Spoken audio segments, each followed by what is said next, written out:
Hello everyone, कैसे हैं आप सब। हमारे इस यूट्यूब चैनल में आप सभी बच्चों का एक बार फिर से बहुत बहुत वेलकम है। तो बच्चों, पिछली क्लास में हमने किया था एक चैप्टर जिसका नाम था the theory of the firm under perfect competition. इस चैप्टर में हमने रेवेन्यू का कॉन्सेप्ट पढ़ा, ठीक है। उसके बाद हमने एवरेज रेवेन्यू और मार्जिनल रेवेन्यू में क्या रिलेशनशिप होता है उसके बारे में पढ़ा। प्रॉफिट मैक्सिमाइजेशन क्या होता है उसके बारे में पढ़ा। फिर हमने देखा कि शॉर्ट टर्म इक्विलिब्रियम क्या होता है परफेक्ट कंपटीशन में। इसमें हमने पढ़ा था कि जो डिफरेंट कर्व हैं उसके हिसाब से या उनको देख के हम कैसे पता लगा सकते हैं या कैसे जान सकते हैं कि एक फर्म को सुपर नॉर्मल प्रॉफिट हो रहा है, नॉर्मल प्रॉफिट हो रहा है या लॉस हो रहा है। इसके अलावा फिर हमने पढ़ा था लॉन्ग टर्म इक्विलिब्रियम। आज हम स्टार्ट करने जा रहे हैं सप्लाई क्या होती है इसको हम डिस्कस करेंगे। इसके बाद हम शॉर्ट रन का जो सप्लाई कर्व है उसको देखेंगे। प्राइस इलास्टिसिटी ऑफ सप्लाई क्या होती है उसको समझेंगे और शट डाउन पॉइंट क्या होता है, यानी कि एक फर्म कब अपना प्रोडक्शन शट डाउन कर देती है उसके बारे में डिस्कस करेंगे। तो without wasting time we should start topic which is supply. So quantity of a commodity that a firm is willing to sell at pricing during a given period of time, यानी कि एक जो firm है वो given period time में कितनी quantity को cell कर रही है वो सप्लाई कहलाता है, ठीक है। Now there is positive relationship exist between price and quantity supply. Higher price encourage higher supply.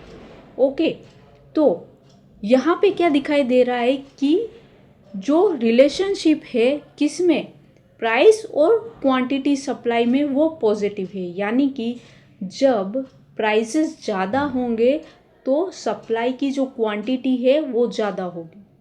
Fine, अगर प्राइस कम है तो एंटरप्रेन्योर जो है वो इनकरेज नहीं होगा अपनी क्वांटिटी सप्लाई को या सप्लाई ऑफ क्वांटिटी को बढ़ाने के लिए। Fine, now let's understand supply curve. Supply curve shows us quantity of commodity that the firm to produce of two different price in market. यहाँ पे सप्लाई कर्व आप देख सकते हैं, ये जो अपवर्ड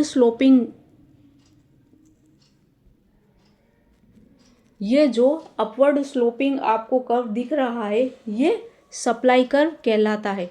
और आप जानते हैं डिमांड कर्व ये होता है, सप्लाई कर्व ये होता है, और यहाँ पे हमारा इक्विलिब्रियम होता है, यहाँ पे प्राइस होती है, यहाँ पे क्वांटिटी होती है। फाइन, चलिए आगे देखते हैं शॉर्ट रन सप्लाई कर्व क्या होता है। देखिए फर्म का ये एक मैंने डायग्राम लिया है। हिंदी मीडियम के बच्चे शायद ये समझ पाएंगे, लेकिन इंग्लिश मीडियम वालों को हो सकता है दिक्कत हो, तो मैं आपको बता देती हूँ। यहाँ पे हमने प्राइस और कॉस्ट ली है, price and cost.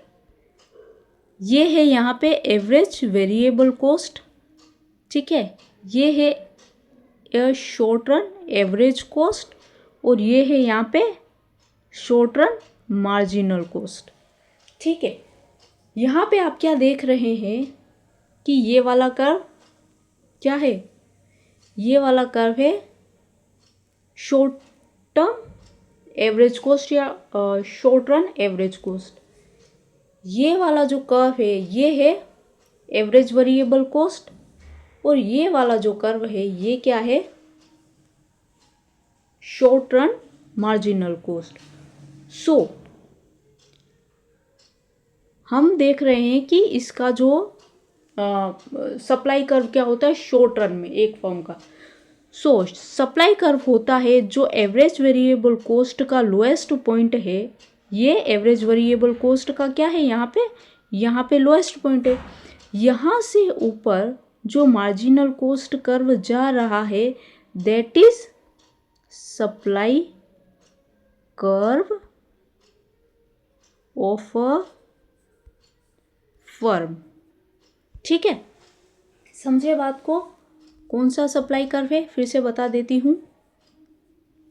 Average variable cost के मिनिमम पॉइंट से जो ऊपर की तरफ जाता हुआ मार्जिनल कॉस्ट का पार्ट है, that is supply curve of a firm.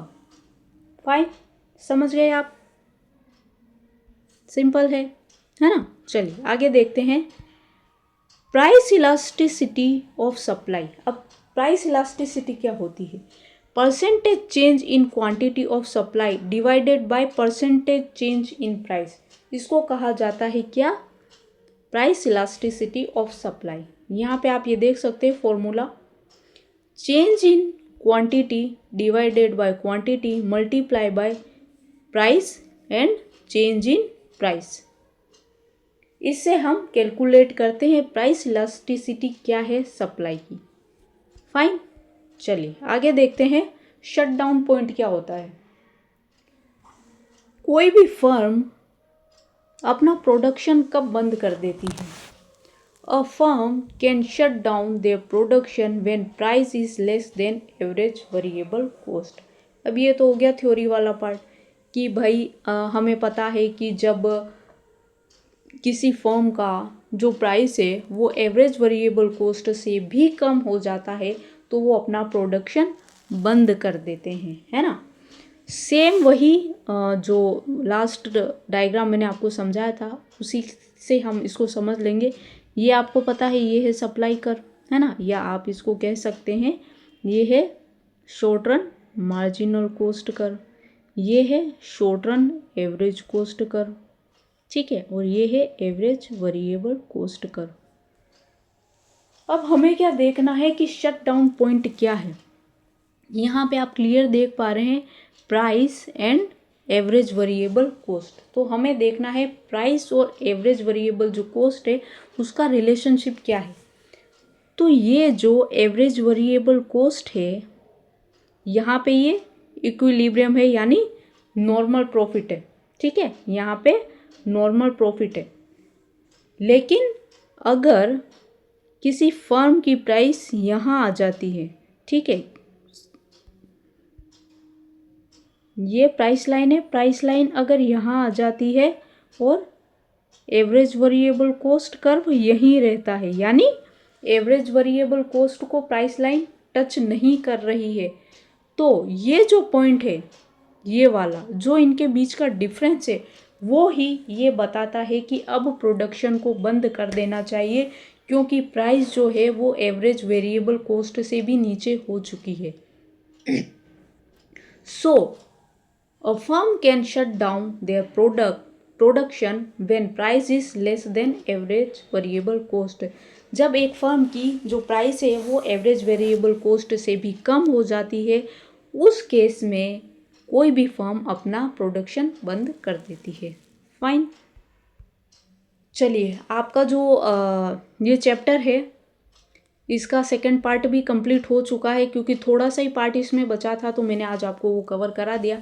Next class में हम लास्ट चैप्टर इसका करेंगे मार्केट इक्विलिब्रियम का, ठीक है, इसको हम स्टार्ट करेंगे नेक्स्ट क्लास में। तब तक पढ़ते रहिए, बढ़ते रहिए, और आपकी कोई क्वेरी है, कोई सजेशन है तो प्लीज़ कमेंट में ज़रूर बताइए, ज़रूर शेयर कीजिए अपना ओपिनियन, आपको क्लासेस कैसी लग रही हैं ताकि मुझे थोड़ा अच्छा फील हो, मैं और काम करने के लिए इनकरेज हो पाऊँ।